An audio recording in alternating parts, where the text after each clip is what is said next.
Hello दोस्तों, आज हम देखेंगे यूजीसी नेट परीक्षा दिसंबर 2010। ये पार्ट 2 है। विषय है दृश्यकला। आइए देखते हैं इससे रिलेटेड कुछ महत्वपूर्ण प्रश्नों को। क्वेश्चन नंबर 26 देखते हैं। गेट ऑफ पैराडाइज, ये मूर्ति किसने बनाया है? तो ये है लॉरेंजो गिबर्टी ने इसको बनाया हुआ है। ठीक है, दो चीज़ें हैं यहाँ से, एक गेट ऑफ पैराडाइज पूछता है और एक गेट ऑफ हेल। तो पिछले वीडियो में गेट ऑफ हेल के बारे में हमने बता दिया था। इसके मूर्तिकार थे रोंडा। ठीक है, ये कहाँ के मूर्तिकार हैं? ये फ्रांस के हैं। ये समकालीन मूर्तिकार हैं। तो यहाँ पे पूछा हुआ है गेट ऑफ पैराडाइज, इसको ध्यान में रखिएगा आप लोग। ये इसको बनाया है लॉरेंजो गिबर्टी। ठीक, ये कांच में बना हुआ है। ठीक है, इतना ध्यान में रखना है इनका जन्म कब हुआ था और ये कहाँ के कलाकार हैं। ठीक है, और जो भी नेट की तैयारी कर रहे हैं उनको तो विशेष तौर पे ये सारी चीज़ें आनी ही चाहिए। अब बात करते हैं पिएटा। पिएटा मूर्ति बनाया है ये माइकल एंजेलो बनाए हुए हैं। पिएटा बनाया है माइकल एंजेलो। ये पिएटा मार्बल में बना हुआ। ये कहाँ पे है? Saint Peter's Basilica, Vatican City में है। इसका साइज आप लोग ध्यान में रखिएगा, साइज अक्सर पूछ लिया जाता है, खास करके माइकल एंजेलो को जो भी मूर्तियाँ हैं उसको तो आप लोग ज़रूर ध्यान में रखिएगा। तो ये है 174 गुणे 195 सेंटीमीटर। अब बात करते हैं थिंकर। थिंकर किन का है? ये रोंडा का है। रोंडा कई सारी मूर्तियाँ बनाए हुए हैं और पिछले वीडियो में इनके जो भी इम्पोर्टेंट मूर्तियाँ हैं उनके इनके बारे में हमने बताया था। तो द थिंकर बना है, ये कांच में बना है। और बबून एंड यंग, ये कांच में बना है। ये पिकासो बना है। पिकासो के बारे में इतना, ये पिकासो हैं घरवादी चित्रकार हैं, हालांकि इन्होंने मूर्तियाँ भी बनाई हैं। तो आप लोग इसको भी ध्यान में रखिएगा। क्वेश्चन नंबर 27 देखते हैं।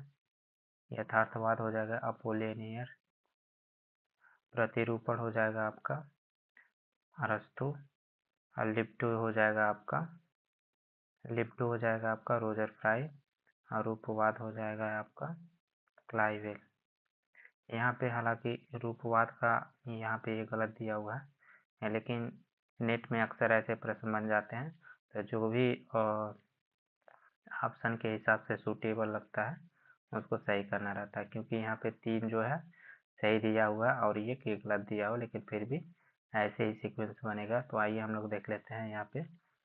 और ये जो है सिद्धांत से है, सिद्धांत से अक्सर ये सौंदर्य शास्त्र से क्वेश्चन बना हुआ है और सौंदर्य शास्त्र में इस तरीके से क्वेश्चन पूछे जाते हैं उनके सिद्धांत से रिलेटेड, कि ये सिद्धांत किसने दिया है। यहाँ पे देख सकते हैं प्रतिरूपण जो अरस्तु का है, लिब्डो सिद्धांत स्वप्न सिद्धांत जो है सिगमंड फ्रेयार्ड का है, और रूपवाद जो दिए हैं ये रोजर फ्राई का है। अनुकृति या अनुकरण का सिद्धांत ये प्लेटो दिए हुए हैं। द्वंद्वात्मक सिद्धांत हीगेल का है। अंतःप्रज्ञा का सिद्धांत क्रोच का है। संप्रेषण का सिद्धांत लियो टॉलस्टॉय का है। ये जितने भी सिद्धांत है ये बहुत ही महत्वपूर्ण है, यहाँ से अक्सर क्वेश्चन बनते रहते हैं और नेट में भी बनते हैं, गवर्नमेंट एग्जाम में भी बनते हैं, तो इसको विशेष तौर पे ध्यान में रखना है। Question number 28 Photoshop image editing से संबंधित है। लेजर प्रिंट जो है प्रिंटर से संबंधित हो जाएगा आपका। ऑपरेटिंग सिस्टम ये कंप्यूटर से हो जाएगा, और कॉपीराइट आपका हो जाएगा विज्ञापन से हो जाएगा। नंबर 29 देखते हैं।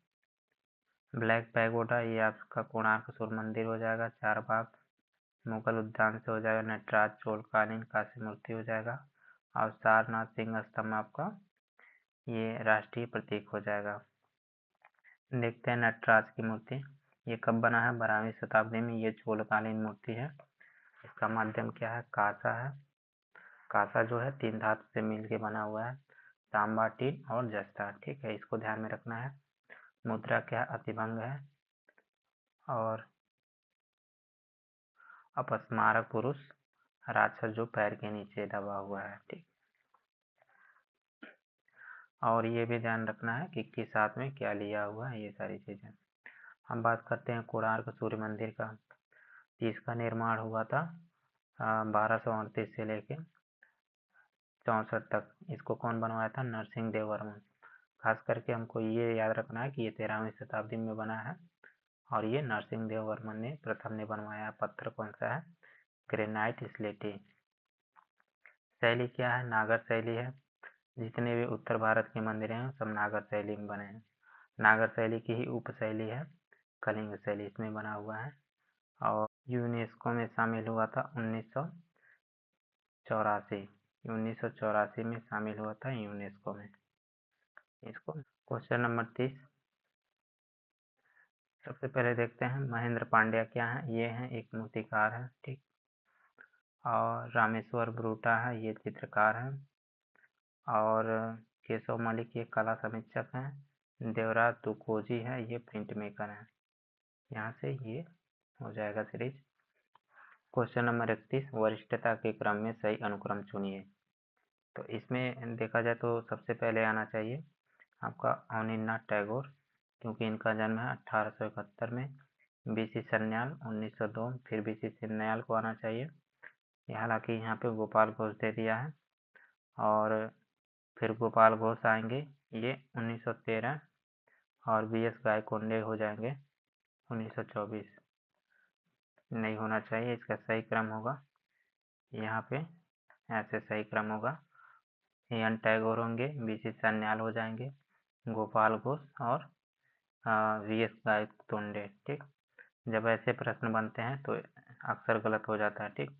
यहाँ पे कोई नहीं होगा, लेकिन अगर फिर भी आपको मानना है तो ऑप्शन बी पे हम लोग जा सकते हैं। और इस तरीके का प्रश्न जो है सबको नंबर मिल जाता है, या तो क्वेश्चन फॉल्स करा दिया जाता है। तो आप लोग ध्यान में रखिएगा, ठीक है। Question number 32। इसको भी अनुक्रम में लगाना है, कालक्रम में अनुसार लगाना है, ठीक।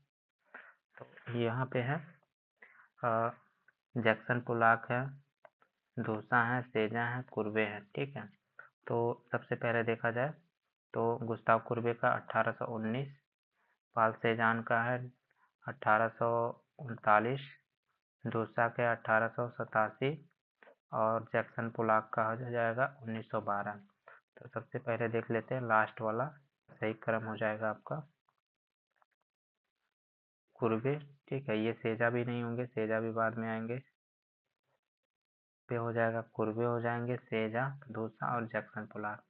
ऑप्शन सी सही हो जाएगा। अब क्वेश्चन नंबर 33 देखते हैं। उत्तर से दक्षिण की ओर के भौगोलिक क्रम में निम्नलिखित में से कौन सा सही क्रम है, ठीक है। ये बहुत ही अच्छा प्रश्न है। इसको टाइमिंग के हिसाब से नहीं लगाएंगे, इसको बस बताना है कौन उत्तर से दक्षिण के साइड में। तो हमको पता होना चाहिए कि कौन सी मंदिर कहाँ पे है, ठीक है।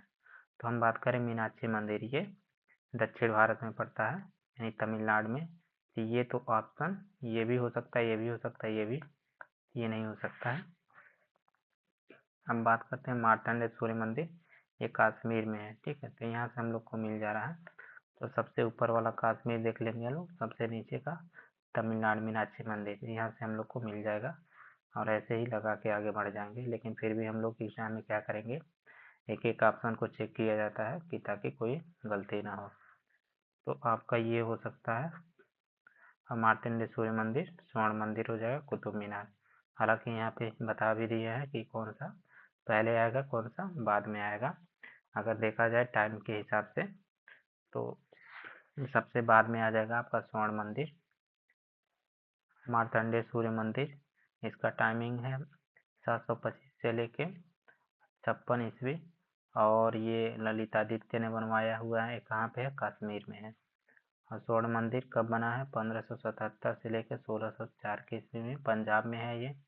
कुतुब मीनार 1199 से लेकर 1206, और कहीं 1212 भी आ जाता है, ये दिल्ली में, इसको भी ध्यान में रखना है। मीनाक्षी मंदिर कहाँ पे है, यह मदुरई में है। और इसका टाइमिंग आप लोग देख लीजिएगा, 1623 से लेके 1659 के बीच में बना हुआ है। क्वेश्चन नंबर 34 देखते हैं। इंद्रधनुष के रंगों का सही क्रम क्या है। तो यहाँ से हम लोग ध्यान में रख सकते हैं विव की ओर, ठीक। हम लोग याद रख सकते हैं, बैगनी हो जाएगा, फिर जामुनी, नीला, हरा, पीला, नारंगी, लाल, ठीक है। तो इस हिसाब से सबसे पहले आना चाहिए आपका बैगनी, फिर आसमानी, नीला और फिर हरा, ये आपका सही क्रम हो जाएगा। तो देखिए यहाँ से कैसे प्रश्न बनते हैं या तो आपसे ऐसे पूछ लेगा कि सबसे अधिक कंपन गति किसका होता है या तरंग कम होता है किसका, तो ये आपका वैज्ञानिक हो जाएगा। और एक क्वेश्चन यहाँ से बनता है कि सबसे अधिक तरंग किसका होता है और सबसे कम कंपन किसका होता है, ये होता है रेड का। ठीक है, आइए समझते हैं तरंग क्या होता है, कंपन। ठीक है, तो जो रेट होता है उसका कंपन कम होता है। देखिए यहाँ पे इसका कंपन कम है, लेकिन वैज्ञानिक का कंपन ज़्यादा अधिक है, यानी पास पास में है बहुत ज़्यादा। ठीक है, तरंग दैर्घ्य अधिक होता है, यानी ये ज़्यादा डिस्टेंस पे ऐसे ऐसे ट्रेवल करता है। इसके वजह से जो धूल के कण होते हैं इसे इजीली पास करके और ज़्यादा दूर तक दिखाई देता है। अगर ये पास पास में रहता तो ये ज़्यादा दूर तक ये ट्रेवल नहीं कर पाता। ये इसी वजह से जो रेड कलर होता है दूर से ही दिखाई देने लगता है, क्योंकि इसका जो है तरंग दैर्घ्य अधिक होता है और ये ज़्यादा दूर तक ट्रेवल करता है लाइट। अब यहाँ से प्रश्न ऐसे भी बनते हैं कि प्रकाश का रंग कौन सा है, तो प्रकाश का रंग होता है लाल हो गया, हरा और नीला, RGB। ठीक है, आप लोग इसको ध्यान में रखिएगा। दो तरीके से क्वेश्चन बनता है, एक प्रकाश का रंग पूछा जाता है और एक पदार्थ का रंग। तो पदार्थ के रंग होते हैं लाल होता है, नीला होता है, पीला होता है। हमेशा ध्यान में रखिएगा आप लोग, हरा नहीं होता है। ठीक, पदार्थ के रंग में हरा नहीं होता है, लेकिन प्रकाश के रंग में हरा होता है। और जब प्रकाश के रंग को हम लोग प्रकाश के रंग को लाल, हरा, नीला को एक साथ मिक्स करते हैं, यानी अगर रेड कलर का लाइट हो और हरा कलर का लाइट हो और नीला, तीनों एक आपस में एक ऐसे एक जगह अगर फोकस करे तो ये हो जाता है वाइट बन जाता है। ठीक है, सफ़ेद हो जाता है। लेकिन पदार्थ के रंग को अगर हम मिक्स करेंगे ये काला बनता है। अक्सर यहाँ से ऐसे क्वेश्चन बनते हैं और लोग अक्सर गलती कर देते हैं। तो आप लोग विशेष तौर पे ध्यान रखिएगा, जो प्रकाश का रंग है लाल है, हरा है, नीला है, और जो पदार्थ का रंग है लाल है, नीला है, पीला रंग है। और तीनों को मिलाने से यहाँ काला बनता है और यहाँ तीनों को मिलाने से सफ़ेद बनता है। बस इतना ही ध्यान में रखना है। क्वेश्चन नंबर 35, विष्णु के अवतारों की 10 अवतार की कल्पना का सही क्रम, यह सही क्रम लगाना है। तो हमको पता होना चाहिए कि जो विष्णु भगवान हैं उनके जो भी अवतार हैं कौन कौन से अवतार हैं। तो पहला अवतार हो जाता है मत्स्य अवतार, फिर कूर्म अवतार, फिर वराह, फिर नरसिंह, वामन, परशुराम, राम, कृष्ण, बुद्ध और कल्कि।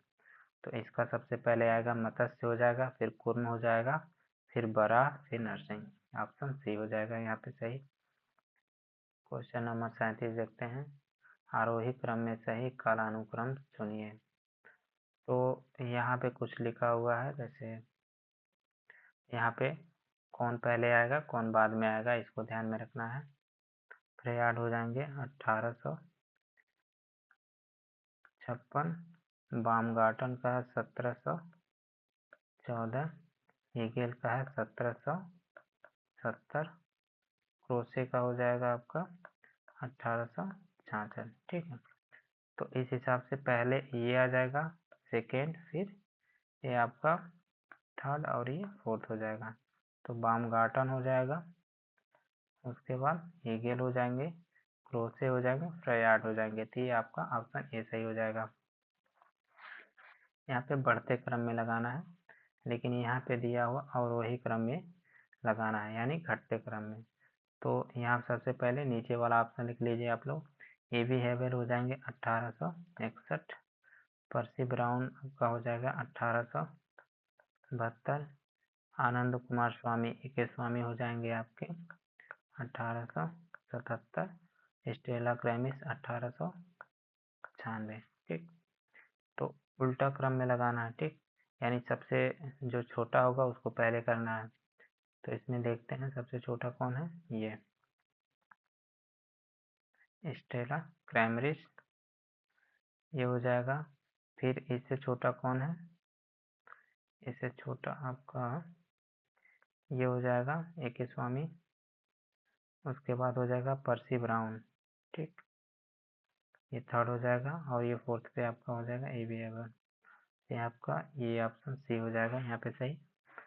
तो यहाँ पे हम लिख दिए हुए हैं जो भी महत्वपूर्ण सौंदर्य शास्त्री हैं, ठीक, उनके बारे में उनका डेट ऑफ बर्थ लिखा हुआ है और ये कहाँ पे आप लोग देख सकते हैं। जैसे सुकरात हो गया, यहाँ पे हम लोग देख सकते हैं सुकरात, प्लेटो, अरस्तु ये यूनान के हैं, देख लिए आप लोग। बामगार्टन 1714 जर्मनी में, कांट है 1724 जर्मनी के भी हैं, हीगेल 1770 ये हीगेल बहुत ही महत्वपूर्ण है, और बामगार्टन, ठीक है। यहाँ से अक्सर प्रश्न पूछे जाते हैं। रस्किन है, टॉल्स्टॉय है, सिगमंड फ्रायड है, क्रोचे, पर्सी ब्राउन, A.K. स्वामी, स्टेला क्रेमरिस, E.V. हैवे। क्वेश्चन नंबर 36, भारतीय चित्रकला के षडांग का सही क्रम लगाना है। तो आपको श्लोक याद होना चाहिए, रूप भेदा प्रमाणानि भाव लावण्य योजनम सादृश्य वणिका भंग इति चित्र षडांगकम। तो सबसे पहले आएगा आपका रूप भेदा, फिर प्रमाणानि, भाव लावण्य योजनम, ठीक है। तो षडांग से यहाँ से अक्सर क्वेश्चन बनता है और खास करके गवर्नमेंट एग्जाम में भी यहाँ से क्वेश्चन बनता है। तो अक्सर पूछता है कि इसे किसने लिखा है, इसकी व्याख्या किसने किया है। इसकी व्याख्या की है यशोधर पंडित 11वीं शताब्दी में, इसको ध्यान में रखना है। और 1921 में बांग्ला भाषा में एन टैगोर ने लिखा है और अंग्रेजी में भी लिखा है, स्टेला क्रेमरिस ने अंग्रेजी में लिखा हुआ है, ठीक है। क्वेश्चन नंबर 38 देखते हैं, निम्नलिखित में से विज्ञापन एजेंसियों का सही क्रम बताना है। तो ऑप्शन बी हो जाएगा, लिंटास हो जाएगा, ये आप लोग देख सकते हैं। और ये बहुत महत्वपूर्ण नहीं है लेकिन फिर भी अगर पूछा है तो आप लोग ध्यान में रखिएगा, विज्ञापन एजेंसियाँ जो है। क्वेश्चन नंबर 40 देखते हैं, निम्नलिखित में से रेनेसां चित्रों का सही क्रम बताना है। देखिए, जब भी चित्र का हम सही क्रम बताएंगे तो सबसे पहले ध्यान में रखेंगे ये चित्र कौन बनाया हुआ, किस आर्टिस्ट का ये चित्र है, और उस आर्टिस्ट का डेट ऑफ बर्थ पता होना चाहिए, तभी इस तरीके का प्रश्न जो है सॉल्व हो पाएगा। तो ट्रिनिटी बनाए हुए हैं मैसेचियो का ये पेंटिंग है ट्रिनिटी, और मैसेचियो का जो जन्म हुआ था 1401 में। फिर है बर्थ ऑफ वीनस, ये सांद्रो बोटिचेली बनाए हुए हैं और इनका जन्म है 1445 में हुआ था। और वर्जिन ऑफ द रॉक्स ये पिंची का है, ये 1452 में है इनका जन्म। और लास्ट जजमेंट माइकल एंजेलो का है, और ये लास्ट जजमेंट बनाया हुआ है सिस्टाइन चैपल में, ठीक। ये इससे पहले पिछले वाले वीडियो में बताए थे सिस्टाइन चैपल के बारे में, और सिस्टाइन चैपल जो है वहाँ पे माइकल एंजेलो ने बहुत सारी पेंटिंग बनाए हुए हैं। तो आप लोग प्लीज़ इसको देख लीजिएगा क्या चीज़ें हैं। इनका जन्म है 1475 में। तो यहाँ पे आसानी से हम लोग लगा सकते हैं, जो भी आर्टिस्ट हैं उनका जो डेट ऑफ बर्थ पहले आएगा वो पहले बनाए होंगे, यहाँ से एक अनुमान लग जाता है।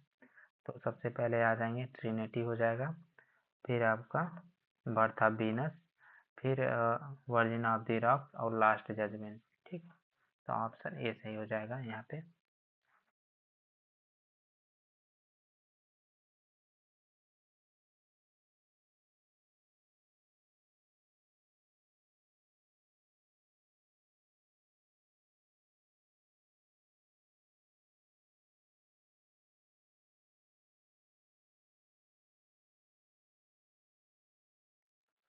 क्वेश्चन नंबर 41 देखते हैं, यामिनी राय चित्रकला की लोक शैली से प्रेरित थे, और यामिनी राय एक पारंपरिक चित्रकार थे। तो बिल्कुल दोनों सही है, और तो यहाँ पे हो जाएगा आपका ऑप्शन बी। तो यामिनी राय का जन्म देख लेते हैं, 1887 में हुआ था, और इन्होंने टेम्परा माध्यम में काम किया है, ठीक। इनका जो माध्यम है टेम्परा है, और ये किस लोक कला से प्रभावित थे, ये कालीघाट पटचित्र से, ठीक है। और ये कालीघाट पटचित्र से ये प्रभावित थे, और इससे रिलेटेड इन्होंने बहुत सारे पेंटिंग बनाए हुए हैं। क्वेश्चन नंबर 42 देखते हैं, अजंता की चित्रकला में बुद्ध और बोधिसत्व का अंकन है, क्योंकि इन्हें बौद्ध चित्रकारों ने चित्रित किया था। बिल्कुल दोनों सही है। हम लोग अजंता की जो भित्ति चित्र है उसको हम लोग देख सकते हैं, जो बना हुआ है ये बुद्ध से रिलेटेड बना है और बुद्ध के जातक कथा से रिलेटेड ये बना है। जातक कथा जो है भगवान बुद्ध के पूर्व जन्मों की कहानी है, उससे रिलेटेड अजंता गुफा में पेंटिंग बना हुआ है। आइए हम लोग समझते हैं बोधिसत्व के बारे में। बोधिसत्व है क्या चीज? तो बोध प्राप्त करने की इच्छा रखने वाला व्यक्ति ही बोधिसत्व कहलाता था। लेकिन प्राचीन समय में इसका तात्पर्य संघ से था, लेकिन बाद में ये क्या हो गया था, बाद में जो था महान संत या पंडित बोधिसत्व कहे जाने लगे। ठीक है, मुख्यतः 5 बोधिसत्व हुए हैं, जैसे पद्मपाणि है, ब्रजपाणि, विश्वपाणि, ठीक है, रत्नपाणि, घंटापाणि और सामंत भद्र, ये करके है ये जो मुख्यतः 5 बोधिसत्व। ठीक, लेकिन बोधिसत्व के अनेक रूप हैं, जैसे कि अवलोकितेश्वर हो गया, हम लोग देखते हैं अजंता में एक चित्र बना हुआ है अवलोकितेश्वर पद्मपाणि। ठीक, तो ये बोधिसत्व के ही रूप हैं, अनेक रूप हैं। तो यहाँ से अक्सर प्रश्न बनते हैं ऐसे कि बताइए मंजूषी के जो दाहिने हाथ में क्या है, बाएं हाथ में क्या है। ठीक है, तो इस तरीके का प्रश्न यहाँ से बनता है। हालांकि यहाँ पे हम बता दे रहे हैं, और लोकितेश्वर जो है इनके बाएं हाथ में कमल होता है और दायां हाथ वरद विद्या मुद्रा में होता है। मंजूश्री जो है बाएं हाथ में ये प्रज्ञा पारमिता ग्रंथ है ये होता है और दाहिने हाथ में तलवार है।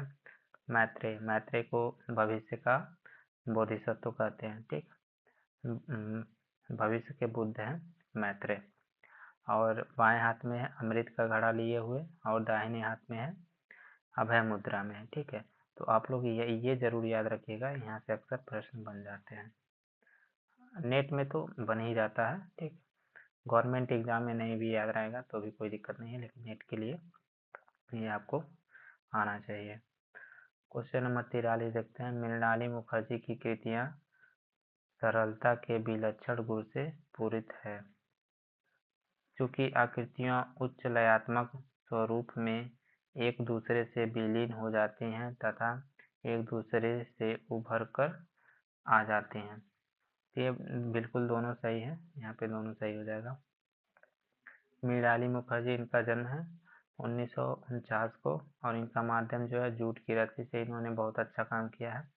या तो मैक्रोम या झालर, आप लोग चित्र पे देख सकते हैं इनका काम मृणालिनी मुखर्जी का। क्वेश्चन नंबर 44 देखते हैं।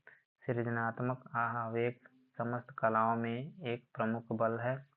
कलाकार सर्वोच्च सत्ता के आनंद को अनुभूति करता है। तो बिल्कुल सही है, यहाँ पे ऑप्शन ए हो जाएगा। जब भी इस तरीके का प्रश्न बने, अगर नहीं समझ में आता है तो आप दोनों मार सकते हैं। ठीक, दोनों सही होने का मतलब कि आपका 80% 90% आपके क्वेश्चन जो होते हैं यहाँ से सही हो जाते हैं। Question number 45। कांगड़ा की लघु चित्रकला अत्यधिक निश्चल तथा प्रशांत होने के कारण प्रसिद्ध है। तो पहाड़ी शैली में जो है बसोली, चंबा, कुल्लू, मंडी, गढ़वाल ये लोक कला से प्रभावित है, इस पे लोक कला का प्रभाव है। और गुलेर, कांगड़ा, काश्मीरी और जम्मू और सिख शैली जो है ये मुगल शैली का इस पे प्रभाव है। ठीक है, तो यहाँ पे ऑप्शन ए हो जाएगा, दोनों सही है। यहाँ पे समझ लेते हैं गुलेर का ही विकसित रूप है कांगड़ा शैली। ठीक, अब कांगड़ा को रंगों का काव्य कहते हैं, यहाँ से अक्सर प्रश्न बनते हैं कि रंगों का काव्य किसे कहा जाता है, किस शैली को, तो कांगड़ा शैली को, ये ध्यान में रखना है। और गुलेर, कांगड़ा, काश्मीरी, जम्मू, सिख शैली जो है इसमें किसका प्रभाव है, मुगल शैली का प्रभाव, बस इतना ध्यान में रखना है। क्वेश्चन नंबर 46 देखते हैं। भारतीय पारंपरिक कला सशक्त है, ऐसा इसकी समृद्ध सांस्कृतिक पृष्ठभूमि के कारण है। बिल्कुल सही है, तो यहाँ पे आपका हो जाएगा ऑप्शन बी। क्वेश्चन नंबर 47 देखते हैं। क्योंकि विज्ञापन को उत्पाद से संबंधित सूचना के प्रसार के लिए प्रायोजित किया जाता है। बिल्कुल, सूचना के प्रसार के लिए प्रयोग किया जाता है, तो यहाँ पे दोनों सही हो जाएगा। क्वेश्चन नंबर 48 देखते हैं। होर्डिंग आउटडोर पब्लिसिटी का एक माध्यम है, आजकल इसे समाचार पत्रों में भी देखा जा सकता है, दोनों सही है, यहाँ पे ऑप्शन बी हो जाएगा। क्वेश्चन नंबर 49 देखते हैं। प्लेटो के अनुसार सारी कलाएं बुरी हैं क्योंकि वे सत्य से 2 बार दूर हैं। क्योंकि ये अनुकरण का अनुकरण है। बिल्कुल सही है, यहाँ पे दोनों सही हो जाएगा, ऑप्शन बी। आइए समझते हैं प्लेटो के बारे में। ये कहाँ के दार्शनिक हैं? ये हैं ग्रीक या यूनान के। ठीक, इन्होंने अपना सिद्धांत दिया था, अनुकृति का सिद्धांत और अनुकरण का सिद्धांत, दोनों प्लेटो दिया है। इनकी पुस्तकें हैं रिपब्लिक, सिंपोजियम, डायलॉग, यान। ठीक, यहाँ से पूछा जाता है। और इन्होंने कला के बारे में कहा था, कला सत्य की अनुकृति है और कला सत्य से दुगुनी और तिगुनी दूर है। और इनका एक कथन है, अगर नकल करना बुरी चीज है तो सभी कलाएं बुरी है क्योंकि सभी कलाएं नकल करती हैं। तो आपको ये ध्यान में रखना है, यहाँ से अक्सर प्रश्न बनते हैं और ये तो बिल्कुल ध्यान में रखना है जो इनके सिद्धांत दिए हुए हैं। ठीक है, क्वेश्चन नंबर 50 देखते हैं। मिशनरियों द्वारा प्रिंटिंग प्रेस को यूथोपिया के लिए लाया गया था, परंतु गलती से वह गोवा पहुंच गया। मिशनरियों द्वारा प्रिंटिंग प्रेस को गोवा में धार्मिक प्रोपेगेंडा के लिए लाया गया था। तो देखिए, जब भी आपको थोड़ा स्टेटमेंट निगेटिव लगे, ठीक है, तो वो बिल्कुल नहीं होता है। जो भी निगेटिव आपको लगता है कि हाँ ये निगेटिव नकारात्मक स्टेटमेंट है, तो आप उसको गलत कर दीजिए। ठीक, तो यहाँ पे आपका ये सही हो जाएगा और आर गलत हो जाएगा। तो ऑप्शन आपका ए। ठीक है, आज के लिए बस इतना ही, मिलते हैं नेक्स्ट वीडियो में। और अगर आपको वीडियो अच्छा लगा हो तो प्लीज़ लाइक करिए, अगर इस चैनल पे नए हैं तो चैनल को सब्सक्राइब करिए।